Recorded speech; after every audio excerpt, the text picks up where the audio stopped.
Desolate and wild, yet scenic and beautiful, underpopulated North Dakota is one of the least visited states in the whole country, although it certainly has a lot to offer visitors. While much of the state is covered in endless wheat fields, the Badlands in the west are simply stunning, with the Theodore Roosevelt National Park an undoubted highlight. Exploring the great outdoors in North Dakota is a rewarding experience, and horseback riding through the wilderness is truly unforgettable. In this video, you'll see the top 10 things to see and do in North Dakota. The suggestions are based on our several exciting trips to the city. Here are our top 10 picks. Begin with number 1, Theodore Roosevelt National Park South Unit. Set in the North Dakota Badlands, the Theodore Roosevelt National Park South Unit is the perfect place to stop by when visiting the fantastic wild landscapes of the region.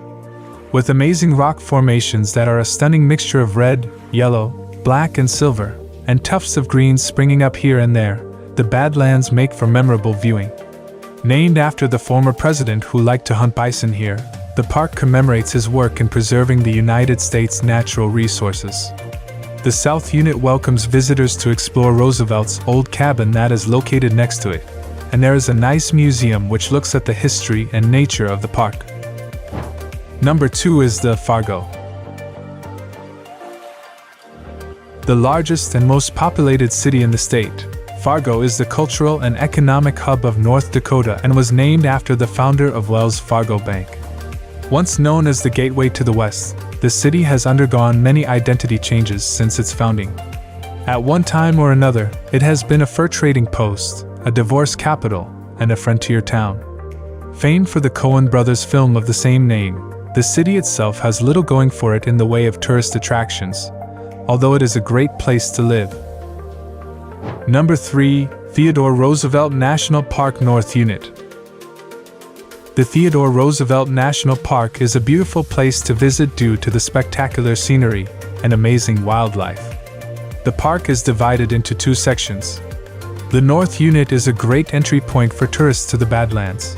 The Visitors Center has exhibits, short films and displays on the park's history, animals, and geography.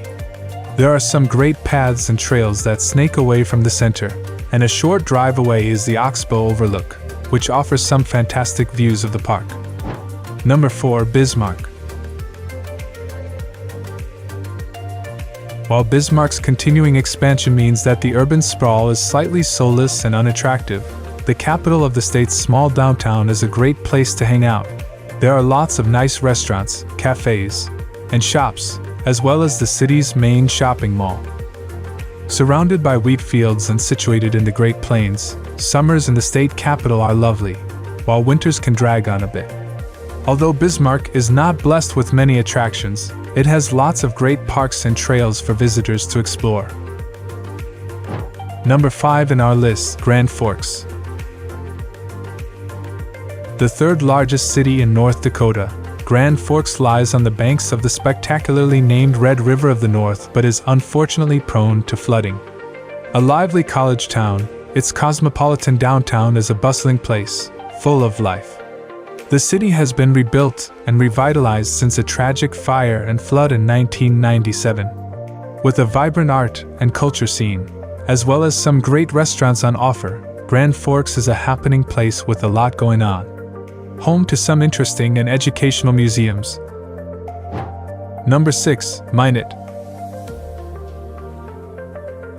Since it was founded in 1886, Minot has become known as Magic City, due to its rapid growth and expansion which accounts for the somewhat haphazard sprawl of its outskirts. Although slightly grimy and rundown, the downtown is slowly being rejuvenated. New businesses, shops, and restaurants have been springing up of late. While Minot is a laid-back town, the city really comes alive during the fantastic North Dakota State Fair that takes place every July. Worth checking out are the nice museums around town, as well as Roosevelt Zoo. Number 7, Daah Trail. Linking the North Unit to the South Unit of Theodore Roosevelt National Park, the 144-mile Daah Trail is one of the best mountain biking trails in the country and is simply a delight to travel along. Whether by foot, bike or horseback, The stunning Badlands all around you are mesmerizing. Wandering through the wilderness alone with your thoughts is a rewarding experience. Camping the night in the rugged terrain under the twinkling stars is magical, and you are really following in the footsteps of Teddy Roosevelt himself, who did the same journey all those years ago. Number 8. Medora. While many people simply use Medora as a gateway to the south unit of the Theodore Roosevelt National Park, there is much about the historic town that makes it a place worth visiting on its own. Located in the Badlands, Medora is blessed with breathtaking scenery, and there are loads of great outdoor activities for you to enjoy, whether it's horseback riding, hiking, or camping. For a small, laid-back place, there are quite a few good restaurants that serve up hearty and delicious food. You will definitely notice a cowboy theme about town. Head to the nearby Chateau de Moraes for an interesting look at the life of the former Marquis who lived here. Number 9. International Peace Garden. Nestled amidst the Turtle Mountains, the International Peace Garden lies right on the border with Canada and straddles the frontier between North Dakota and Manitoba. The garden is absolutely huge and is a tribute to the long-standing friendship and peace that exists between Americans and Canadians. A beautiful place to visit, there are over 2,300 acres of gardens, lakes, wildflowers, and waterfalls that are home to many different species of birds and animals. With over 155,000 flowers planted in delightful displays, wandering around the International Peace Garden is a peaceful and relaxing affair. Finish with number 10, Fort Union Trading Post. Located on the border with Montana and lying next to the Upper Missouri River, the Fort Union Trading Post is a reconstructed version of one that used to exist here in 1828. An important historical site, the post is where various Indian tribes came to exchange furs and buffalo skins for guns, beads, and blankets. Visiting the fort is an interesting experience.